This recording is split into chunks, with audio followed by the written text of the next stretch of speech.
1392년 7월 17일 태조가 개경 수창궁에서 왕위에 올랐다. 이에 앞서 7월 12일에 백응령 등이 왕대비에게 공양왕을 폐하기를 요청했다.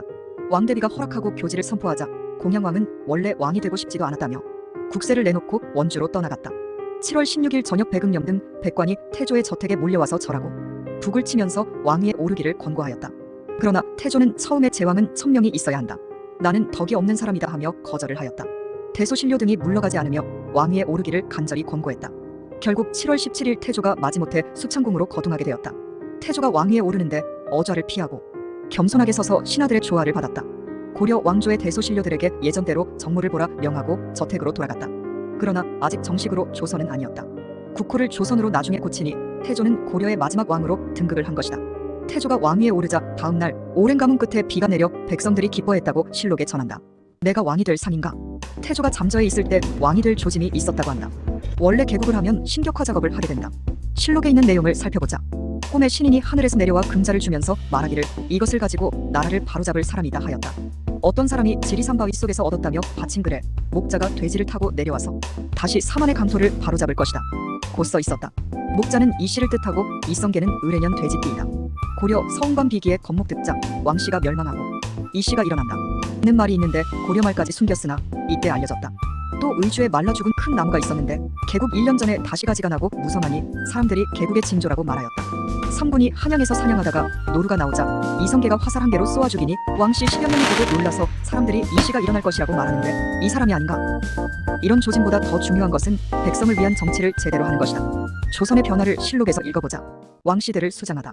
1392년 7월 20일 고려 왕조 왕씨 중 제사 지낼 몇몇을 제외하고 모두 강화와 거제에 나누어 보냈다. 모두 바다에 수장시키겠다는 뜻으로 혹시라도 고려 왕조를 수복할 역심을 사전에 방지한 것이다. 목은 이색을 무인도로 귀양 보내려 했을 때 정도전은 노골적으로 섬에 귀양 보내자는 것은 바로 바다에 밀어넣자는 것이다 라고 했다. 태조가 등극을 하고 고래에 따라 자신의 4대 조상을 왕으로 추존했다. 모강, 이광, 도왕, 환왕으로 나중에 목조, 이조, 도조, 환조로 변경된다. 7월 28일 태조는 즉위교서를 발표했다. 나라 이름은 그전대로 고려라 하고 의장과 법제는 고려를 그대로 계승했다. 교서의 내용은 정도전이 지었다. 고려에서 어긋난 종류 사직을 바로잡고 국학, 향교, 성균관 등 교육제도를 재정비했다. 무엇보다 고려말 백성들을 괴롭혔던 호포 등 조세제도와 토지제도의 개선을 선포했다. 동반, 서반 등 문무백관의 관제를 정하면서 국가 운영 체계를 정비했다. 이 모든 일이 등극 후 2주 만에 이루어진 것이다. 정도전의 역할이 가장 컸다.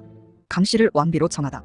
1392년 8월 7일 태조는 강씨를 세워 현비로 삼았다. 그리고 왕자들을 군으로 봉하는데 이방우는 진안군, 이방관은 영안군 훗날의 정종, 방위는 이강군, 방가는 회안군, 이방원은 정안군 훗날의 태종, 서자, 이방번은 무안군으로 했다. 실록에는 이방석이 빠져있다. 나중에 세자가 돼서인지 왕자의 난 때문인지는 정확하지 않다. 그리고 전주 이씨의 본향전주를 완산부로 승격시킨다. 그리고 이방원을 동북면으로 보내 4대 조상에게 제사 지내게 하고 능호를 짓는다.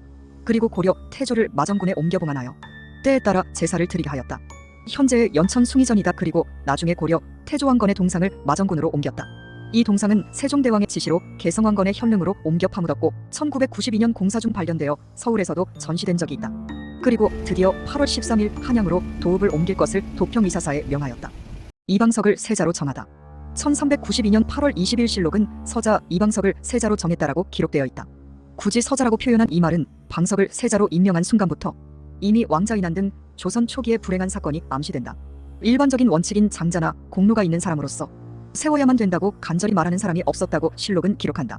장자는 이방우, 공로가 있는 사람은 이방원을 의미하지만 처음부터 태조와 강비의 의중이 방석에게 기울었음을 암시한다.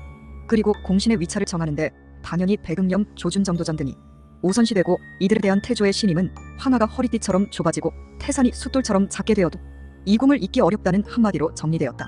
이때 명나라에 갔던 사신이 돌아와 태조 주원장의 황태자가 죽고 손자 주윤문이 황태손이 되었음을 알린다. 이 일로 명나라는 세조처럼 조카를 내쫓고 황제가 되는 영납제가 등장한다. 8월 29일 태조는 본인이 즉위하게 된 표문을 명나라에 보내는데 첫 줄이 권지고려 국사 신아무는 즉 자신을 고려의 일을 맡은 사람으로 낮추면서 조선이 명예 사대함을 드러냈다. 국호를 조선으로 바꾸다.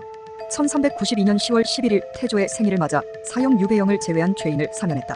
그리고 이날 중요한 두 가지를 발표한다. 하나는 백성을 측은히 여기는 정사를 베풀겠다. 다른 하나는 모든 대소관리들이 자애로 백성들을 대해야 하며 이것이 곧 인정이다. 훗날 창덕궁의 인정전은 이런 철학을 담은 것이다. 드디어 11월 29일 예문관 학사 한상지를 보내어 남경에 가서 조선과 화령으로서 국호를 고치기를 청하게 하였다. 두 이름 중에 하나를 명에게 선택하라 했지만 명은 이미 황태자의 상중이라 겨를이 없다. 또한 화령은 이성계의 고향 함흥 쪽의 옛 이름이니 명나라가 익숙하지 않고 조선은 기잔이 위만이니 옛 기록이 있어 조선으로 선택되었다. 처음부터 조선을 염두에 두었으니 태조와 관리들의 뜻이었을 것이다. 또한 이런 중대한 일에 사신 역할을 맡는 것을 서로 눈치를 보았지만 한상질이 자청에서 나섰다. 사신으로 간 한상질은 훗날 세조 때 한명회의 할아버지이다.